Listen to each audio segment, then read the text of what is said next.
లోకమే అరణ్య భూమిరా, మనసు లేని మనుషులే ముండ్ల పొదలు రాని కమ్మని గీతం పాడాడు. అది పాడతాను, వినండి. లోకమే అరణ్య భూమిరా,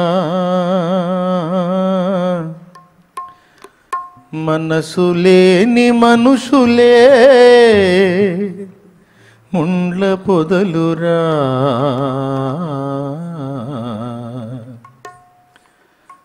బ్రహ్మదండి పొదలురా.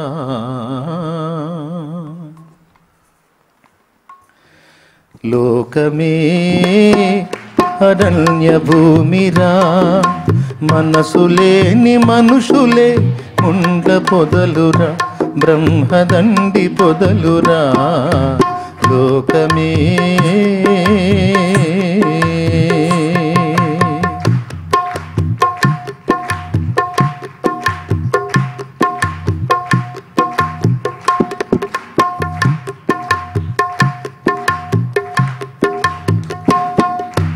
ఎదలోన గాయాలు రేపుతారురా, ఎంతో ప్రేమను పైకి చూపుతారురా. ఎదలోన గాయాలు రేపుతారురా, ఎంతో ప్రేమను పైకి చూపుతారురా. ఎవరి ప్రేమ చూచినా కలుషితమేరా, ఎవరి ప్రేమ చూచినా కలుషితమేరా. ఎవరిని గురిగాని వెంచుకోకురా, మనసు పెంచుకోకురా. లోకమే అరణ్య భూమిరా, మనసు లేని మనుషులే ముళ్ళ పొదలురా. బ్రహ్మదండి పొదలురా.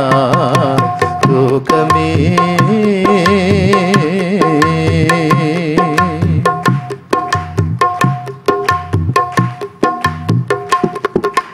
పొరుగువారి క్షేమాన్ని ఓర్వలేరురా, పొడిచి పొడిచి మనసు విరిచి చంపుతారురా. పొరుగువారి క్షేమాన్ని ఓర్వలేరురా, పొడిచి పొడిచి మనసు విరిచి చంపుతారురా. పోయాక సానుభూతి తెలుపుతారురా, పోయాక సానుభూతి తెలుపుతారురా. పొదివి పొదివి ఏడ్చి మరీ పొగడుతారురా, పొదివి పొదివి ఏడ్చి మరీ పొగడుతారురా. లోకమే అరణ్య భూమిరా, మనసు లేని మనుషులే ముండ్ల పొదలురా. బ్రహ్మదండి పొదలురా. లోకమే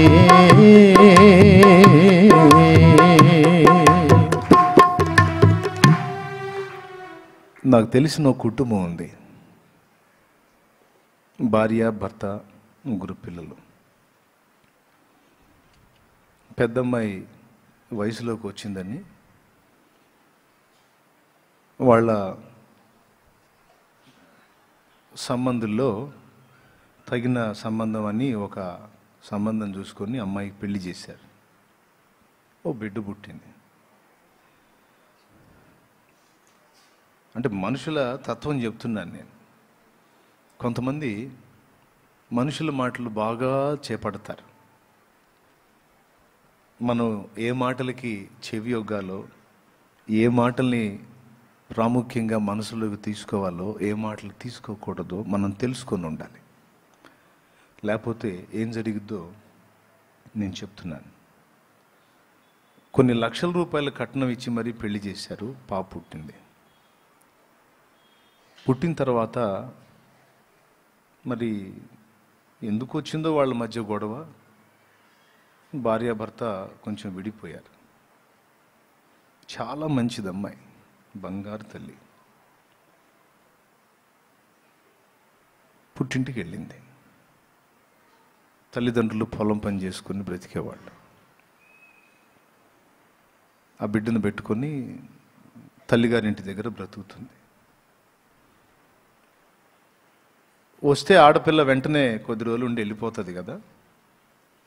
ఈ అమ్మాయి నెల రోజులైనా భర్త దగ్గరికి వెళ్ళపోయేసరికి ఇప్పుడు మనం అనుకుంటాం మా కులపోళ్ళు, మా వాళ్ళు, మా బంధువులు, మా సంబంధులు, అది ఇదని చెప్పని. కొంతమందికి కులాభిమానం ఎక్కువ. ఆ ఇరుగు పొరుగులు ఆళ్ళు వీళ్ళు ఈ అమ్మాయిని విమర్శించడం మొదలుపెట్టారు. వచ్చింది వెళ్ళకుండా ఇక్కడే బడి ఉంటుంది, ఇంట బడి ఉంటుంది, ఏంటి పుట్టింట, ఏం తేడా చేస్తే వాడు వదిలిపెట్టాడో, మరి ఏం చేసి వాడికి చిక్కిందో, ఏం సంగతో, మరి మంచిదైతే వాడెందుకు వదిలిపెడతాడు, ఈ అమ్మాయి ఏదో తేడా పడింది, అది ఇదని చెప్పని పాపం అమ్మాయి మీద రూమర్స్ క్రియేట్ చేశారు. ఆ బిడ్డను అన్యాయంగా మాట్లాడటం మొదలుపెట్టారు. పెళ్ళయిందే కానీ చిన్న బిడ్డ మనసు. ఆమెకు పుట్టిన బిడ్డ ఎంతో, ఈ తల్లి అంతే. చాలా సున్నితమైన మనస్సు కలిగింది. భర్త అర్థం చేసుకుంటాడా అంటే టార్చర్ చేయటం మొదలుపెట్టాడు. అత్తగారింటి కాడ వాళ్ళన్నా అర్థం చేసుకొని ఆదరిస్తారంటే వాళ్ళు అదే పరిస్థితి. సరే, పుట్టింటికి వస్తే పాపం తల్లిదండ్రి ప్రేమగానే చూసుకునేవాళ్ళు, కానీ ఇరుగు పొరుగుల పోట్లో కృతజ్ఞతగా ఒక మేకపిల్లని ఇచ్చారంట. పాపం ఆయన ఆ మేకపిల్లని మనం చిన్నప్పుడు చదువుకున్నాం, నలుగురు దొంగల కథ చదువుకున్నాం, గుర్తుందా? మన పాఠ్య పుస్తకాల్లో కూడా వచ్చింది. బీదబాపుడు పాపం ఆయన కార్యక్రమం ఏదో చేసుకొని ఆ మేకని వేసుకొని భుజాన వాళ్ళు ఇచ్చిన దాన్ని మెడలో భుజం మీద వేసుకొని అరణ్య మార్గంలో వెళ్తూ ఉంటే నలుగురు దొంగలు చూశారంట. మేక బాగా నచ్చింది వాళ్ళకి, తిందామనిపించింది. ఎట్లా తినాలా? మామూలుగా అయితే ఆయన ఇవ్వడు, ఆయన కొట్టి దాడి చేయాలా, కాబట్టి కొడదాం అన్నాడు ఒకడు. అరే కొడితే ఏమొచ్చిదిరా, నేను ఒక ట్రిక్ చెప్తాను, అది చేసే పని అయితే ఆడు మేకని ఇచ్చేస్తాడు రా. ఏంటంటే ఆడు ఆలోచన చెప్పాడు. వాళ్ళు నలుగురు కలిసి కూడబలుక్కున్నారు. ఏం లేదురా, నలుగురు 4 ప్లేసుల్లో నిలబడండి. నలుగురు 4 ప్లేసుల్లో నిలబడి నేను చెప్పినట్టు చేయండి అని చెప్పి ఇడు ఆవిడ ఇచ్చి పంపించాడు నలుగురిని. ఆ బీదబాపుడు వచ్చేటువంటి మార్గంలో అక్కడొకడు నిలబడ్డారు కొంచెం దూరంగా. ఫస్ట్ వాడు ఎదురొచ్చాడు. ఎదురొచ్చి నమస్కారం అండి పంతులు గారు. నమస్కారం రా, ఏమి ఎక్కడి నుంచి అన్నాడు. ఏడు దాకా పోయి వస్తున్నానండి. అయ్యా ఎక్కడి నుంచి అంటే ఫలానా ఊరికి వెళ్ళి వస్తున్నాను రా అన్నాడు. అది సరేగానండి అయ్యా, ఇదేంటండి కుక్కను మెడ మీద వేసుకొని వస్తున్నారు అన్నాడు. కుక్క ఏమిట్రా బడుద్దాయ్, మేకరా కనబడట్లేదా అని చెప్పని పైకి చూశాడు. అది మే అంది. మేకరా వెధవాయ్, కళ్ళకేమో చెత్తవారం వచ్చిందేమో చూయించుకో అని చెప్పని ముందుకు సాగిపోయాడు. ఇంకొంచెం దూరం పోయినాక వచ్చాడు. నమస్కారం అండి పంతులు గారు. నమస్కారం ఎక్కడి నుంచి అండి అంటే ఫలానా ఊరికి వెళ్ళి వస్తున్నాను అన్నాడు. సరిగానండి, ఇదేందండి కుక్కని మెడ మీద వేసుకొని వస్తున్నారు అన్నాడు వీడు కూడా. వాడికి కొంచెం డౌట్ వచ్చింది, ఇదేంట్రా ముందు నుండి తిట్టి పంపించాను, వీడు కూడా అదే మాట అంటున్నాడు ఏంటని పైకి చూశాడు. కుక్క ఏమిట్రా, ప్రతి ఒక్కడు ఇదొకటి మొదలుపెట్టారు. మేక అయితే ఫలానా దగ్గరికి వెళ్ళి కార్యక్రమం చేసి వస్తుంటే వాళ్ళు మేకని బహుమతిగా ఇచ్చారు, తెచ్చుకుంటున్నాను. మేకరా ఇది అన్నాడు. మేకేందంటే కుక్క అయితే అన్నాడు వీడు. మళ్ళీ పైకి చూసాడు, మే అంది.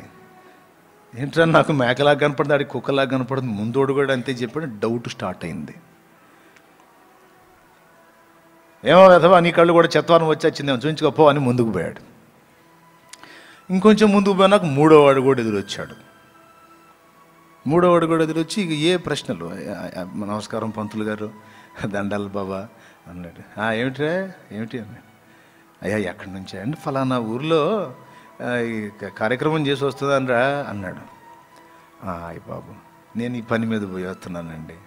అది సరిగానండి అయ్యగారు, ఇదేందండి భుజాల మీద ఏందండి, మెడ మీద కుక్కని ఎక్కించుకొని వస్తున్నారు ఏందండి అన్నాడు. ఏమిట్రా ఇది కుక్క అన్నాడు. మరి కుక్కే కదండి అన్నాడు. వాడికి డౌట్ వచ్చేసింది. అరే ఫస్ట్ వాడు కుక్కే అన్నాడు, రెండో వాడు కుక్కే అన్నాడు, మూడో వాడు కుక్కే అన్నాడు. నీ దుంపదగా దయ్యమా ఏమిటి ఇది లేనిపోయింది? నాకేం మేకలా కనపడుతుంది, వాడికేం కుక్కలా కనపడుతుంది. నా కళ్ళకి జబ్బు వచ్చిందా, వీళ్ళ కళ్ళకి జబ్బు వచ్చిందా, ఇదేమన్నా దయ్యపు మాయా, ఏం జరుగుతుంది అని ఇక డౌట్ పడ్డాడు. డౌట్ పడి మళ్ళీ అదేమి బయటకు కనపడకుండా కొంచెం గంభీరంగా, కుక్క ఏమిటి వెధవా, కుక్క ఏమిటి, కుక్క కాదేం కాదు మేక బాబా అని చెప్పని పంపించాడు. ఆడ ఆశ్చర్యంగా ముఖం పెట్టి, మేక అంటారేంటి బాబా, కుక్క అయితే, అరే ఒక కుక్కండి బాబా అది అని చెప్పన్నాడు. ఏమో వెళ్ళు అని చెప్పని అన్నాడు. ఆడు వెళ్ళిన తర్వాత దాన్ని దించాడు, కిందకి దించి దాన్ని బాగా పరకాయించి చూశాడు. ముగ్గురు ఒకే మాట అన్నారు, ఇదేమో నాకు మేకలా కనపడుతుందని. అన్నీ చూశాడు, మేకే. ఏం చేయాలా? సరే ఈసారి ఇంకొకడు ఎవడైనా ఇదే మాట చెబితే ఇంకా దీన్ని తీసుకెళ్ళకూడదు అని ఫిక్స్ అయిపోయి మళ్ళా మెడ మీద ఎత్తుకొని బయలుదేరాడు. నాలుగో వాడు వచ్చాడు. దండలు బాబయ్య. ఏమిట్రా అన్నాడు. ఎక్కడి నుంచి బాబయ్య అన్నాడు. ఫలానా ఊర్లో కార్యక్రమం చేసి వస్తున్నాను రా అన్నాడు. నేను ఈ పని మీద వెళ్ళి వస్తానులే బాబయ్య. ఆశ్చర్య కానీ బాబయ్య, మీరు కుక్కలు పందుల్ని ముట్టరు కదా, ఇదేంటయ్యా కుక్కనేంటయ్యా మెడ మీద వేసుకొని వస్తున్నావు అన్నాడు. ఏమిట్రా ఇది ఎలా కనపడుతుంది నీకు అన్నాడు. ఎలా కనపడేది ఏంది బాబయ్య, కుక్కేగా బాబయ్య అన్నాడు వీడు. ఏమిట్రా కుక్కేనంటావా అన్నాడు. కుక్కేనంటావా ఏమిటి మావయ్య, కుక్క బాబయ్య, కుక్కను కుక్క కాక ఇంకొకటి ఏమంటారు బాబాయ్ అంటే, ఇది మేక కదరా అని మళ్ళీ పైకి చూశాడు. అది మే అంటుంది.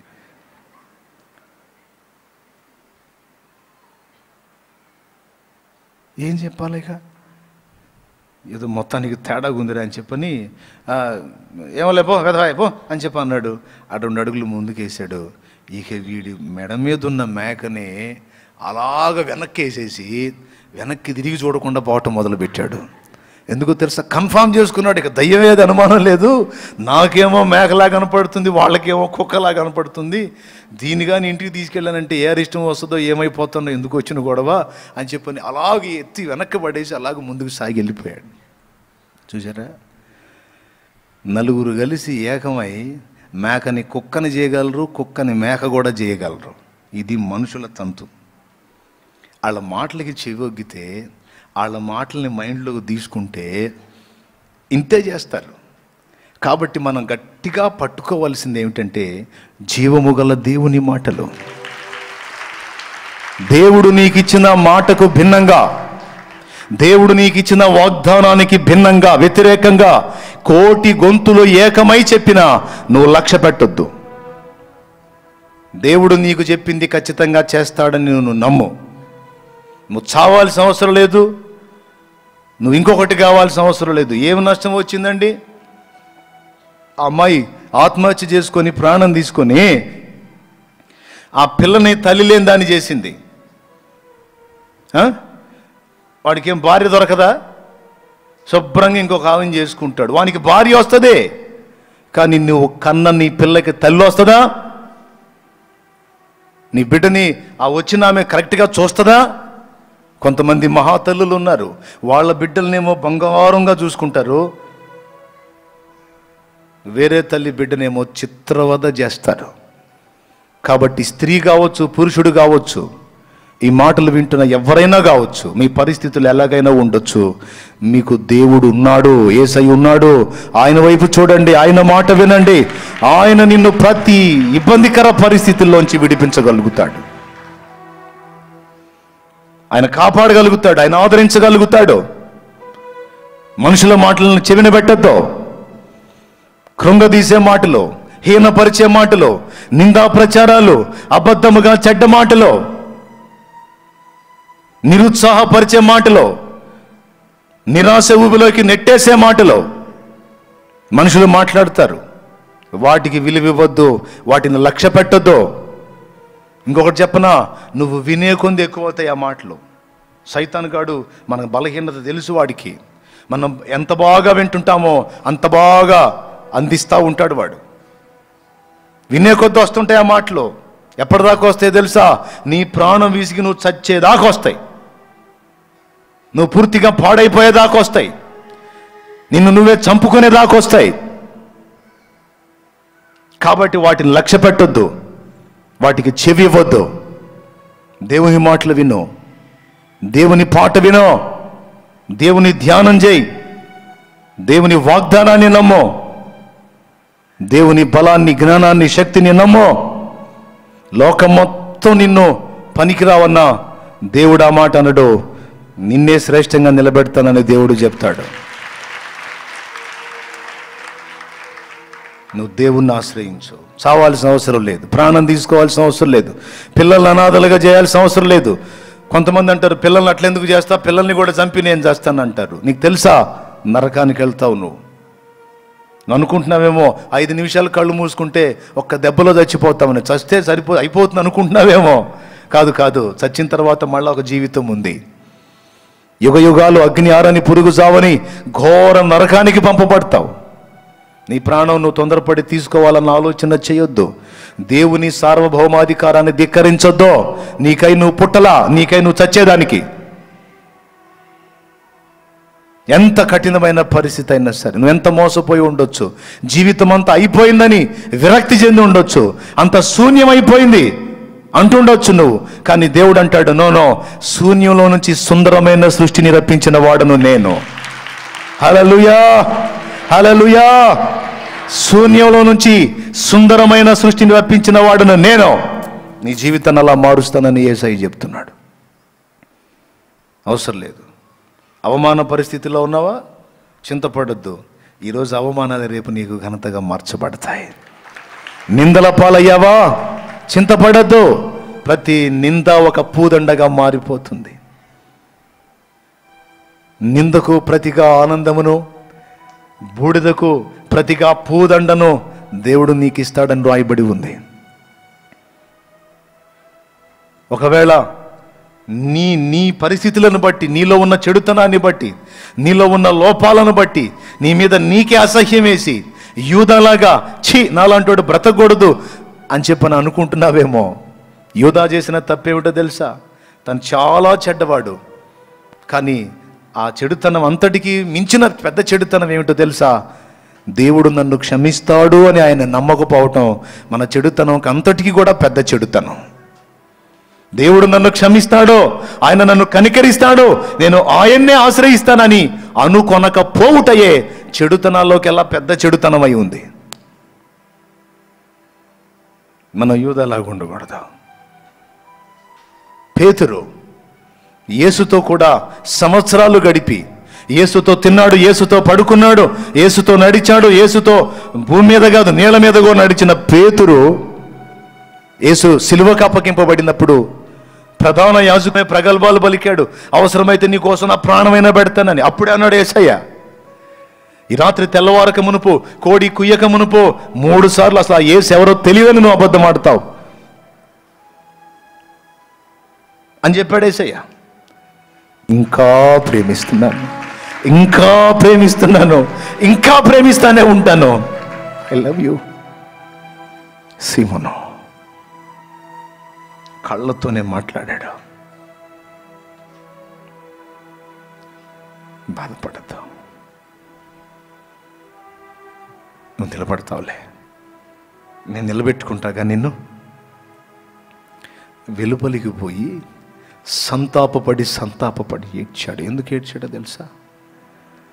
నాలాంటి నీచుడు నా ప్రభు నువ్వు ప్రేమిస్తుంది, నాలాంటి వంచకుడు నా ప్రభు నువ్వు ప్రేమిస్తుంది, నాలాంటి వ్యక్తి నా ప్రభు నువ్వు కనికరించింది. నీ పేరెత్తడానికి కూడా అర్హుడిని కానయ్యా నేను నీచు, నేను ద్రోహిని ప్రభు. నీతో తిన్నాను, నీతో పడుకున్నాను, నీతో కలిసి నడిచాను, నీతో కలిసి తిరిగాను, నువ్వు చేసే అద్భుతాలు కళ్ళారా చూశాను, నీ నోట నుండి వెలువడే జీవవాక్కులు చెవులారా విన్నాను. కొన్ని గంటలకు ముందే నీకు వాగ్దానం చేశాను, మాట ఇచ్చాను, ప్రామిస్ చేశాను, కానీ నిలుపుకోలేకపోయాను. నేను స్థిరం లేని వాడిని ప్రభువా, చెంచలుండి ప్రభువా, నేను పనికిరాను నీకు, నేను అయోగ్యుడిని, అపాత్రుడిని అని పసిబిడ్డలాగా సంతాపపడి ఏడ్చాడు. కానీ యేసును వదలలేదా? దేవుణ్ణే క్షమాపణ వేడుకున్నాడు, దేవుని వైపే మళ్ళుకున్నాడు. తన అయోగ్యుడని తెలుసు, ఆయన అయోగ్యులను అపాత్రులకు సైతం కృపాదానం ఇచ్చేవాడు దేవుడని తెలుసు. చచ్చిపోదాం అనే ఆలోచన మాత్రం చేయలే. అది చెడుతనంలోకెల్లా పెద్ద చెడుతనం. దేవుడిని నమ్మకపోవటం, దేవుడు నన్ను క్షమిస్తాడని నమ్మకపోవటం, దేవుడు నాకు అవకాశం ఇస్తాడని నమ్ముకోకపోవటం పెద్ద చెడుతనం. అది చేయకూడదు. నన్ను అవసరమైతే కొట్టు, తిట్టు, చంపు ప్రభువా నీ చేతులతో, నిన్ను మాత్రం వదలను, నీ కాళ్ళు వదలను ప్రభువా, నువ్వే నాకు దిక్కు అన్ను ఆయన ఆశ్రయించగలిగితే, ఏ పిరిగి పంద ఒక ఆడపిల్ల ముందు నేను యేసు బిడ్డని అని చెప్పుకోవటానికి భయపడి అబద్ధమాడిన ఆ పిరిగి పందైన ఆ పేతురే వేల మంది ప్రజల ముందు నిలిచి యేసే నిజ రక్షకుడని సింహగర్జన చేసేటట్టు చేశాడు. యేసు. Praise the lord.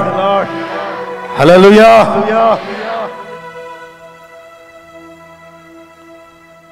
కాబట్టి దేవుని ప్రేమను నమ్మండి. శాశ్వతమైన ప్రేమతో నిన్ను ప్రేమిస్తున్నాను అన్న మాట ఎప్పుడు మర్చిపోవద్దు. మన పరిస్థితులు, మన బలహీనతలు ఎరిగిన వాడు ఆయన. ఆయన ప్రేమను ఆధారం చేసుకొని పాపం చేయమని నేను చెప్పట్లేదు. నేను అయోగ్యుణ్ణి, అపాత్రుణ్ణి అని నువ్వు అనుకుంటే, అలా అనుకొని ఏం చేద్దాం అనుకుంటున్నావు? మరి ఆయన ఆశ్రయిద్దాం అనుకుంటున్నావా, లేకపోతే యూదాలాగా పోయి ఉరిపెట్టుకుందాం అనుకుంటున్నావా? అవసరం లేదు. దేవుణ్ణి ఆశ్రయించు, ఆయన వైపు తిరిగి మళ్ళుకో, దేవుని యొద్దకు రా. అప్పుడు ఆయన నీ దగ్గరకు వస్తాడు, నీ పరిస్థితులు మారిపోతాయి. ఈరోజు నువ్వు చంచలురాలిగా, బలహీనురాలుగా నిలవలేక ఆత్మీయ జీవితంలో పడుతూ లెగుస్తూ ఉన్నావేమో. దేవుని శక్తి నీ మీదకి వస్తుంది, ఆయన ఆత్మ బలం నీ మీదకి వస్తుంది. గుర్తుపెట్టుకో, నీవే దేవుని బలంతో నింపబడి యేసును గూర్చి గొప్ప సాక్షివై సింహగర్జన చేసే రోజుంది.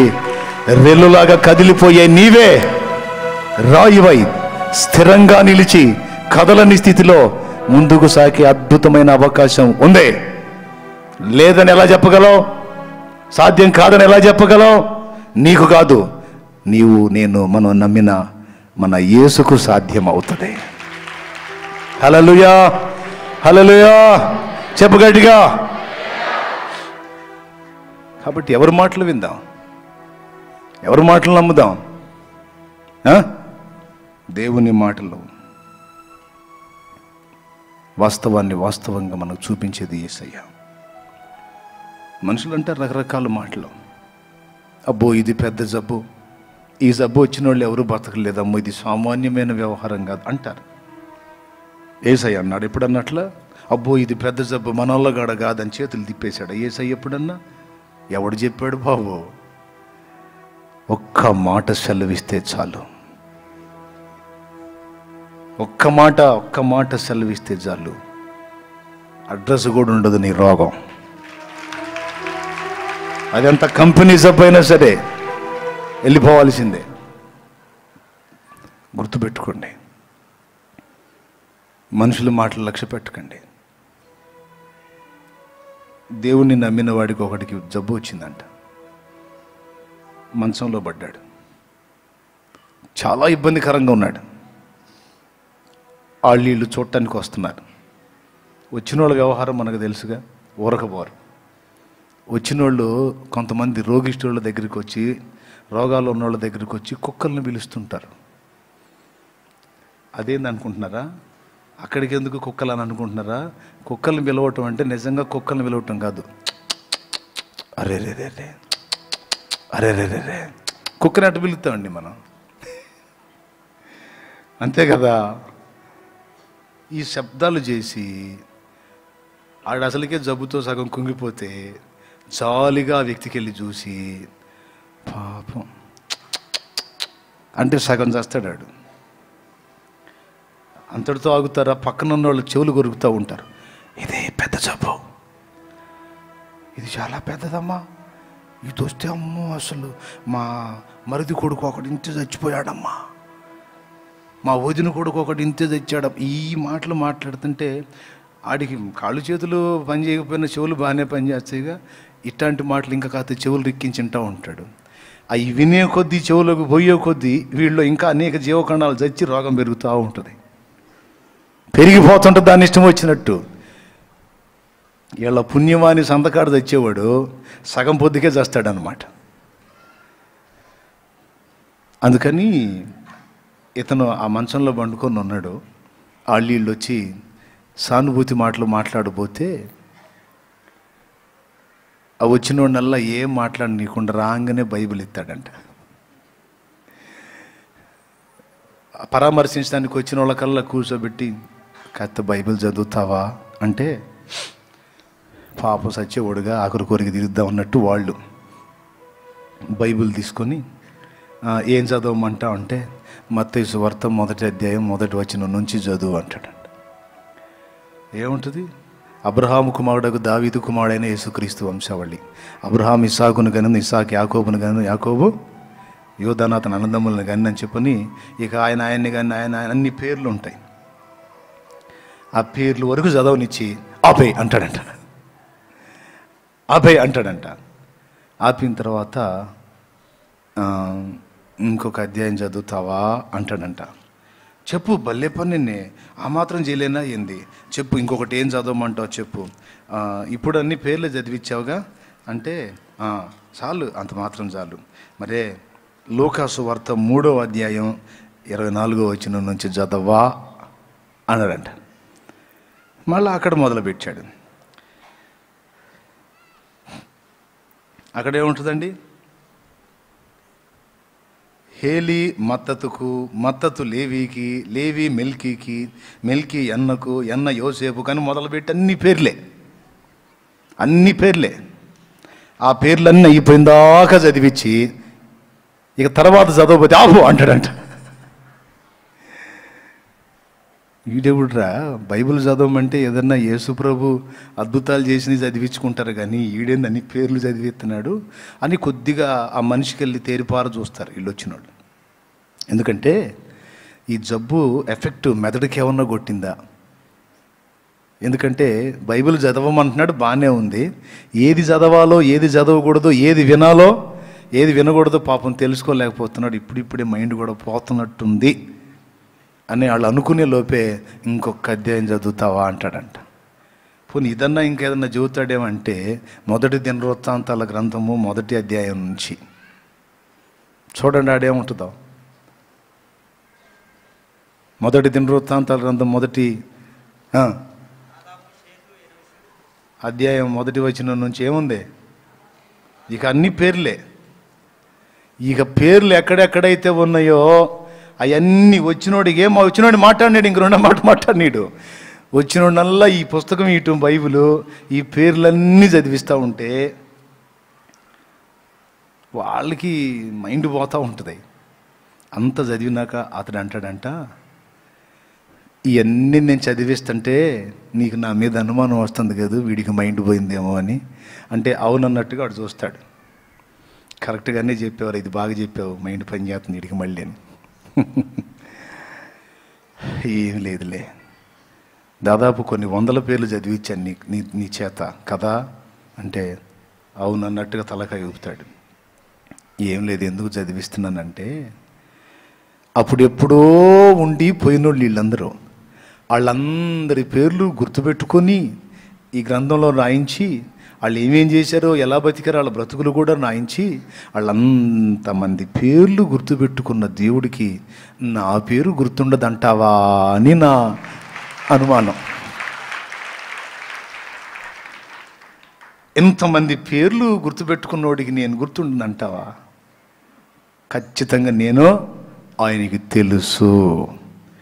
నన్ను ఆయన ఎరుగును, నా పేరు ఆయన ఎరుగును, నా పరిస్థితి ఆయన ఎరుగు, ఆయనే నన్ను బాగు చేస్తాడని నా విశ్వాసం. అంటే ఇక కూర్చున్నోడికి సౌండ్ ఉండదు, ఇంకా కుక్కలు పిలిచేది లేదు, పిల్లుల్ని పిలిచేది లేదు, ఇంకా జొజ్జొజ్జో ఎక్కడుంది, చుచ్చుచ్చు ఎక్కడుంది. ఇంకా ఏమా ఎవడొచ్చినా సరే గదిలోకి వచ్చి బెడ్ దగ్గరికి వచ్చాడంటే కూసో అంటాడు. వాడిని ఏం మాట్లాడినాడు, బైబిల్ ఇస్తాడు, చదివిస్తాడు, చివరికి మొక్క చెబుతాడు, ఆడు నోరు మూసుకొని పోతాడు. నిజమే, దేవుడు గొప్పోడు, బాగు చేస్తాడని పోతాడు. కాబట్టి మనం ఇట్లా తయారు కావాలి. ఎట్లా తయారు కావాలి?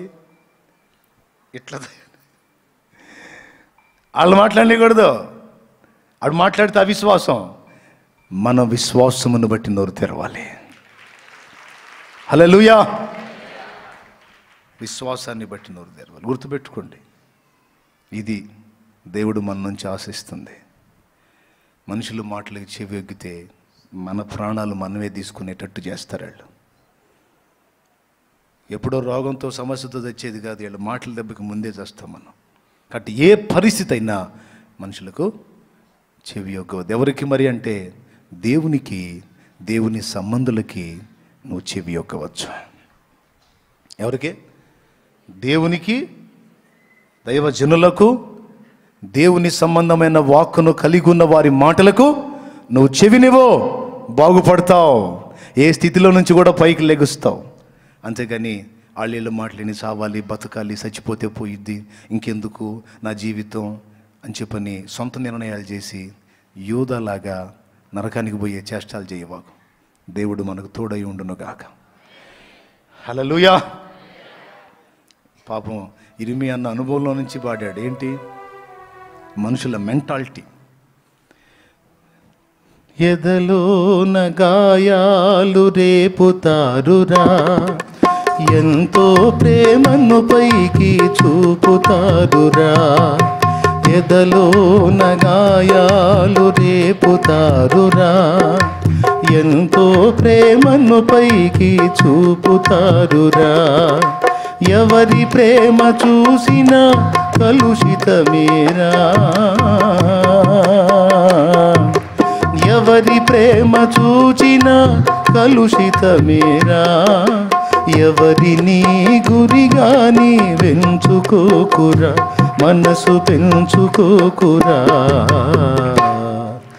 లోకమే అరణ్య భూమిరా, మనసు లేని మనుషులే ముళ్ళ పొదలురా, బ్రహ్మదండి పొదలురా. లోకమే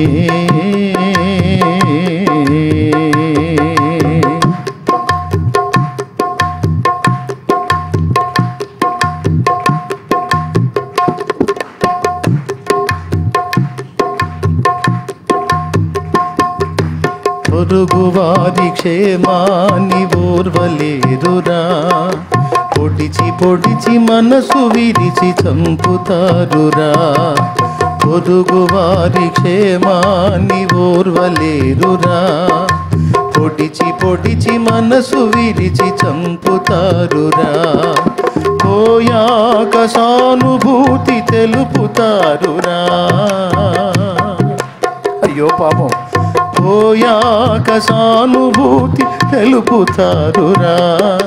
పొదివి పొదివి ఏడ్చి మరీ పొగడుతారురా, పొదివి పొదివి ఏడ్చి మరీ పొగడుతారురా. లోకమే అరణ్య భూమిరా, మనసు లేని మనుషులే ముండ్ల పొదలురా, బ్రహ్మదండి పొదలురా. లోకమే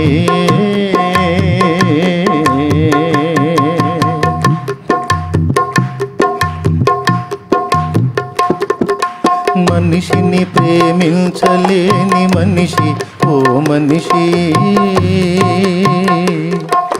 మరణమనే కడలి సుడులు దాటలేవురా. మనిషిని ప్రేమించలేని మనిషి, ఓ మనిషి, మరణమనే కడలి సుడులు దాటలేవురా. మంచివాడను నేనని మోసపోకురా, మంచివాడను నేనని మోసపోకురా. మనసులోన ద్వేషాన్ని పారద్రోలరా, మనసు నిలిపి యేసు ప్రేమ తెలుసుకొనుమురా. లోకమే అరణ్య భూమిరా, మనసు లేని మనుషులే ఉండ్ల పొదలురా, బ్రహ్మదండి పొదలురా. లోకమే